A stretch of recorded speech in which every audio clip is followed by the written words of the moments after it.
اصل میں نے تو 5 منٹ مانگے تھے ایک وضاحت کے لیے جو میری کل کی تقریر کا ایک تاثر رد عمل کے طور پر میرے سامنے پہنچا تھا. اب میرا خیال تھا کہ وہ امیر تنظیم کی خطاب سے پہلے ہو جائے.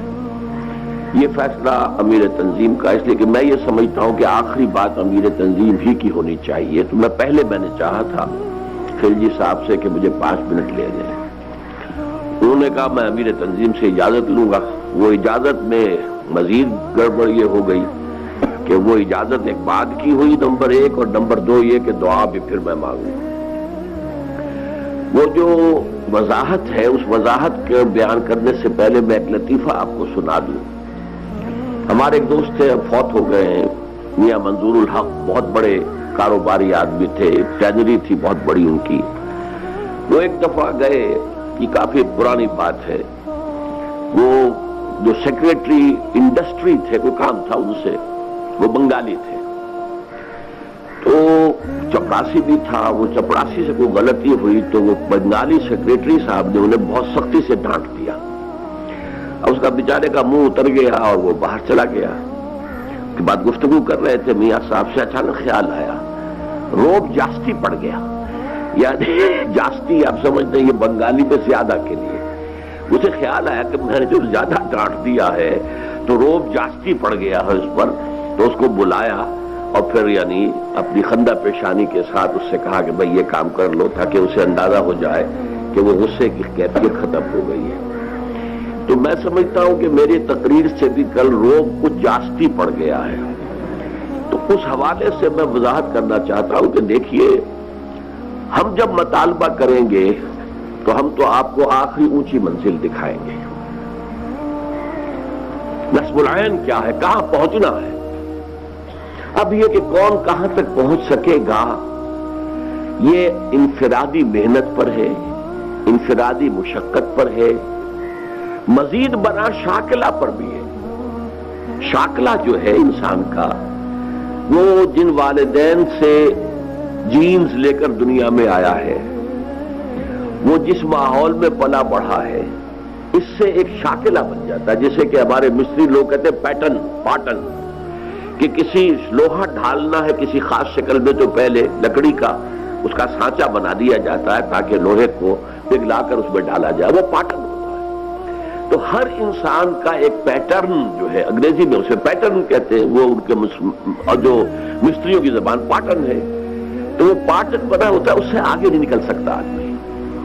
حضور نے اسی لیے فرمایا کہ خیارکم فی الجاہلیت خیارکم فی الاسلام. الناس کالمعادن، انسان جو ہے وہ معدنیات کے مانند ہے. ایک سونے کی معدنیات ہے تو اس کو صاف کریں گے تو سونا بنے گا. ایک چاندے کی معدنیات ہے، چاندی، اسے کتنا ہی صاف کر لیں چاندی بنے گی، سونا تو نہیں بنے گا نا. وہ تو معدنیات کا ہے. تو ہر انسان جو ہے وہ ایک خاص قسم کی معدنیات لے کر دنیا میں آیا ہے. لیکن اس کے سامنے جو ہے آئیڈیل ہمیں رکھنا ہوگا، یہ ہے منزل، ادھر تمہیں آگے. اور پروگریس کرے گا انسان اپنے پیٹرن کے اندر، اس سے نکل نہیں سکتا. nobody can outgrow his skin انگریزی میں کہتے ہیں. میں اور موٹا ہو جاؤں، پہلے تھا اب ذرا کم ہو گیا وہ، لیکن اگر اس سے بھی زیادہ ہو جاتا تو کیا ہوتا، میری کھال اور کھنچ جاتی. وہ کھال سے باہر تو میں نہیں جا سکتا تھا، میں کھال ہی. تو اسی طریقے سے انگریزی میں کہتے ہیں you can't outgrow your skin. تو وہ پیٹرن میں بھی انسان رہتا ہے. اسی پیٹرن سے حساب ہے اللہ کے ہاں. یہ لا یکلف اللہ نفسا الا وسعها، ابتدائی تقریر میں عزیز عاقب سعید نے آپ کو اس آیت، تو یہ انتہائی اہم آیات میں سے قرآن کی بار بار آئی ہے کہ ہر شخص کے پیٹرن کے حساب کے اعتبار سے حساب لیا جائے گا. وہ اندھے کی لاٹھی نہیں ہے کہ سب کے لیے برابر ایک معیار ہو، نہیں، بلکہ یہ ہے کہ اللہ تعالیٰ ہر ایک کو وہاں پر جو ایسس کرے گا، وہ ایسس کرے گا میں نے اس کو دیا کیا تھا، میں نے اس کو جینز کون سے دیے تھے، کن سے اس کی طرف وہ جو ہے وہ جسم بنا تھا، کس حال میں نے اسے پیدا کیا تھا. اسے میں نے دارالکفر میں پیدا کیا تھا، دارالاسلام میں پیدا کیا تھا، یا دارالخلافہ میں پیدا کر دیا تھا. تو اس حساب سے انسان کی ذمہ داری زیادہ ہوگی یا کم ہوگی. تو اس پہلو سے قرآن مجید کے اندر جو بات ہے، ان اللہ اشترى من المؤمنین انفسهم واموالهم بان لهم الجنہ، یہ ایمان کا بنیادی تصور ہے. اللہ اہل ایمان سے ان کے جان اور مال خرید چکا، اب اس کے ہے ہی نہیں. اب تو یہ اللہ کی امانت ہے اس کے پاس. جب مطالبہ آئے, اور مطالبہ نبی کی زبان سے آئے گا, تو اسی لیے ان الذین یبایعونک انما یبایعون اللہ, اصل میں تو بیعت اللہ سے. ابھی آپ نے کہا ہے کہ میں اللہ کے دین کے لیے خرچ کروں گا, کھپاؤں گا, لگاؤں گا. ہاں, آپ نے اطاعت کی بیعت کی ہے میرے تنظیم سے, جو یہ کہیں گے وہ میں کروں گا, اور یہ اپنے ساتھیوں سے بھی مشورہ کریں گے اور یہ کہیں گے. تو یہ بات سمجھ لیجئے کہ ہر شخص کے لیے لا یکلف اللہ نفسا الا وسعہا. صحابہ سب ایک جیسے تو نہیں تھے, آخر ان میں رتبے کیوں ہیں؟ ان میں ایک وہ تھے اصحاب الصفہ جو ہر شے سے فارغ بیٹھے ہوئے. یہ گویا کہ ہم وقت کارکن تھے اس وقت کے, ان کی کوئی تنخواہیں نہیں تھی, کوئی لنگر نہیں تھا, کچھ نہیں تھا. کچھ صدقہ آ گیا تو کھا لیا, نہیں تو نہیں سے. وہ ہم وقت کارکن تھے. پھر اس کے بعد ایسے بھی تھے, اور جو عشرہ مبشرہ میں تو زیادہ تر وہی لوگ ہیں جو کاروبار بھی کرتے تھے, پھر عین وقت پر خرچ بھی کر دیتے تھے. خرچ کرنے میں بھی سب برابر نہیں. حضرت ابو بکر نے سارا لا کر رکھ دیا, حضرت عمر نے آدھا لا کے رکھ دیا. مقدار میں شاید حضرت ابو بکر کے سارے سے بھی کہیں زیادہ تھا جو حضرت عثمان نے لا کے رکھ دیا. لیکن یہ تو پھر انڈیویجول ہے. جیسے میں نے کل کہا تھا, جتنا گڑ ڈالیں گے اتنا میٹھا ہوگا. اب یہ میرا اور آپ کا امتحان ہے. اسی لیے انفاق میں دیکھیے کس قدر اللہ تعالیٰ نے حکیمانہ انداز اختیار کیا ہے. یسألونک ماذا ينفقون, ہم سے کہا جا رہا خرچ کرو خرچ کرو خرچ کرو. کہاں تک خرچ کریں؟ قل العفو, کہہ دیجئے جو ضرورت سے زائد. یہاں پر آپ کو اختیار دے دیا, آپ اپنی ضروریات جو ہے ربڑ کی طرح کھینچتے چلے جائیں گے. یہ بھی ہونا چاہیے, یہ بھی ہونا چاہیے, یہ بھی ہونا چاہیے, یہ بھی ہونا چاہیے, تو آپ کا سارا وقت, ساری توانائی, ساری صلاحیت اسی میں کھپ جائے گی. جو بہت خوبصورت شعر ہے عبد القادر بیدل کا رحمت اللہ علیہ, اور یہ بہت پسند تھا کس کو؟ شہنشاہ اورنگزیب کو. وہ شہنشاہ ہوتے ہوئے ٹوپیاں سی کر اور قرآن نقل کر کے اپنے ذاتی معاش لیتا تھا. دو ہندوستان میں بادشاہ ایسے ہوئے ہیں, نصیر الدین محمود اور اورنگزیب عالمگیر. لیکن یہ ہے کہ ان کو بہت پسند تھا یہ عبد القادر بیدل کا شعر, ہرس قانی نیست بے دل ورنہ درکار حیات, آنچ ماں درکار داریم اکثرش درکار نیست. یہ تو ہماری ہرس ہے, تکاثر ہے. الہاکم التکاثر, یہ بھی ہو, یہ بھی ہو, یہ بھی ہو, یہ بھی مکان چھوٹا تھا بڑا ہو, اور بڑا ہو, اور بڑا ہو. لہذا اسی میں لگ جاؤ گے, اسی میں کھپ جاؤ گے, ساری توانائیاں, ساری قوتیں, سارے اوقات. ورنہ یہ اصل میں ہماری ہرس ہے. اس میں یہ ہے کہ اس کو کم کرو. شعر کا آخر کہا ہے کہ ہرس قانی نیست, لیکن بے دل ورنہ درکار زندگی گزارنے کے لیے آج ماں درکار داریم اکثرش درکار نیست. جن چیزوں کو ہم نے سمجھ لیا لازمی ہے وہ اکثر ان میں لازم نہیں ہے. یہ ہم نے سمجھ لیا کہ لازم ہے. وہ لازم چیزوں کا دائرہ بڑھتا جا رہا ہے, بڑھ کی طرح پھیلتا جا رہا ہے, اور ہماری ساری توانائیاں اسی میں لگ رہی ہیں. میرا ذاتی واقعہ ہے, میں اب 28 برس سے ایک مکان میں رہ رہا ہوں. 5 مرلے کا ہے, کیا ہے, وہاں کوئی بیڈ نہیں ہے, جدید کوئی بیڈ نہیں ہے, کچھ نہیں ہے, کوئی صوفہ سیٹ نہیں, کچھ بھی نہیں. تو چل پلنگ ہے جو سن 55 میں بنوائے تھے میں نے, اسی پر میں سوتا ہوں آج بھی. سن 55 کا بنایا ہوا چارپائی, جس پہ پہلے دیوار لگی ہوتی تھی, اب اس کے اوپر ایک پھٹا رکھ دیا گیا, کمر سیدھی رہے آدمی کی. تو ڈاکٹر یقین ہے میرے کلاس فیلو, پہلی جماعت سے کلاس فیلو ہیں.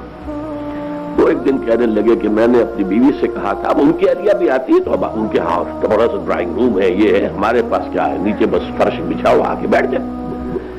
کچھ ایک چھوٹی سی جو ہے وہاں پہ رکھ دی گئی ہے بینچ سی, کوئی بوڑھی عورت آئے یا کوئی, وہ میرا تو کوئی ڈرائنگ روم ہے ہی نہیں. میرا ڈرائنگ روم میرا آفس ہے, جو انجمن کا آفس ہے اسی میں وہی میرا ڈرائنگ روم. انہوں نے بہت کہا کہ میں نے اپنی بیوی سے کہا کہ زندگی تو ڈاکٹر اسرار کی بھی گزر ہی گئی ہے نا, گزر ہی جاتی ہے زندگی. جھوپڑیوں میں تو پھر بھی کم سے کم ایک پکے مکان میں رہتا ہوں, جھوپڑیوں میں بھی تو زندگی گزرتی ہے. تو یہ کم سے کم کرنا, سکڑنا. البتہ میں کسی کے اوپر بھی کوئی انفرادی حکم کبھی نہیں لگاؤں گا. یہ آپ کی اپنی ہمت ہے, آگے سے آگے بڑھیں, فاستبقوا الخیرات, نیکیوں میں آگے سے آگے نکلے. اصولی بات وہی ہے کہ تم اپنی زندگی کو سکیڑو, کیونکہ گھر سے ہوئے ہو, یہاں سے نکلو گے تو پھر یہ ہے کہ کچھ کر سکو گے, ورنہ کچھ نہیں کر سکتے. بس اس بات کی مجھے, ورنہ کوئی شخص بھی اسے اپنے اوپر ذاتی ہٹ نہ سمجھے.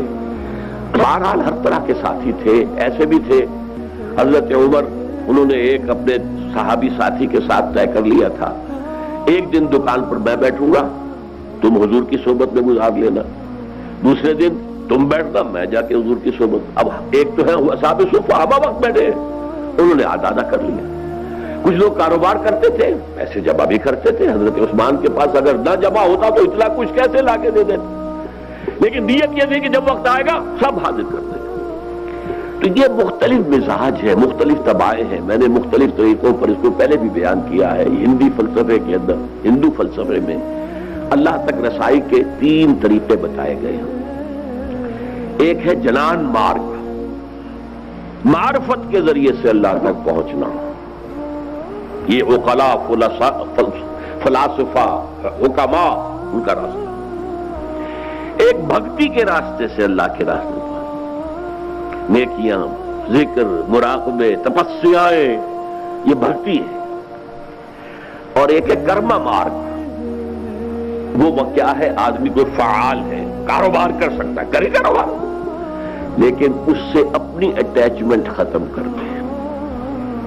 یہ ڈیٹیچمنٹ جو ہے یہ اس کرما مارگ کی شرط اول ہے ان کے ہاں فلسفے میں، کہ کوئی نفع ہو رہا ہو تو خوشی ہو رہی ہے، کوئی نقصان ہو رہا ہے تو دل جو ہے بیٹھ رہا ہے، نہیں، یہ نہیں ہونا چاہیے۔ اور تم یہ سمجھو کہ جو کچھ کما رہا ہوں اللہ کے لیے کما رہا ہوں، جب وقت آئے گا پیش کر دوں گا۔ تو کوئی حرج نہیں ہے، کوئی شخص کاروبار کر رہا ہے، اس میں اللہ نے اسی کی صلاحیت رکھی ہے، وہ جنان مارگ کی طرف نہیں جا سکتا، بھکتی مارگ سے بھی اس کی وہ جو ہے، فارسی کا بھی بڑا پیارا شعر ہے، سنما رہے قلندر سزدر بمن نمائی، کہ دراز و دور دیدم رہو رسم پارسائی۔ یہ پارسائی جو ہے نیکی ہے، یہ کرو اور وہ کرو، اور جس کا کافی درس جو ہے آپ کو اذکار اور نوافل کی شکل میں ملا ہے۔ تو ایک شاعر کہتا ہے، اللہ مجھ سے یہ لمبا راستہ تو طے نہیں ہوتا، کہ دراز و دور دیدم رہو رسم پارسائی، سنما رہے قلندر سزدر بم، مجھے تو کوئی قلندرانہ راستہ بتا دے کہ بس تیرا ہو جاؤں اور تیرے ہی لیے، تیرے ہی عشق میں، تیرے ہی محبت میں بس اپنی زندگی لگا دوں۔ تو یہ ہے مختلف مزاج اللہ تعالیٰ۔ اب دیکھیے ہم نے جو کام شروع کیا ہے یہ اصل میں کار رسالت ہے، یہ کار رسالت ہے، اسی لیے ختم کا لفظ نبوت کے ساتھ آیا ہے، رسالت کے ساتھ نہیں آیا۔ نبوت محمد کے انتقال کے ساتھ ختم ہو گئی، دروازہ بند، صلی اللہ علیہ وسلم۔ رسالت تو جاری ہے، آج بھی رسالت محمدی کا سلسلہ جاری ہے، صرف بائی پروکسی ہے۔ پہلے حضور خود کر رہے تھے، آج حضور کے امتی جو بھی، اور یہ حضور نے خبر دی ہے، میری امت میں ایک گروہ ہمیشہ ضرور قائم رہے گا کہ جو اس کام کو کرتا رہے گا۔ اسی لیے جو حدیث میں آتا ہے، بلغوا عنی ولو آیا، عنی، آن مائی بہاف، جو بھی تم تبلیغ کرتے ہو قرآن کی، آن مائی بہاف ہے، یہ میری تبلیغ ہو رہی ہے تمہارے ذریعے سے۔ تو اس اعتبار سے یہ کار رسالت ہے جس کے لیے ہم جمع ہوئے ہیں، اس کے لیے منہاج رسالت ہے کہ جو ہم نے اختیار کیا ہے۔ اللہ تعالیٰ آپ سب کو بھی توفیق دے، مجھے بھی جب تک زندہ رکھے ابھی توفیق دیے رکھے۔ اب دعا مانگ لیجئے۔ ہاں، کچھ لوگوں نے بہت زیادہ یہ دعاؤں کی یہاں پر ہیں، ہمارے ڈاکٹر عبدالخالق جو ہیں وہ اس وقت یہاں بیٹھے نظر نہیں آ رہے، ان کے والد صاحب جو ہیں پروفیسر احمد شفیع، ان کا انتقال ہوا ہے حال ہی میں۔ ایک اور انتقال کی خبر ہے کہ نقیب اسرہ سمن آباد فیصل آباد محمد اشرف کی والدہ وفات پا گئی ہیں۔ اللہم اغفر لہما وارحمہما وادخلہما فی رحمتک وحاسبہما حسابا یسیرا۔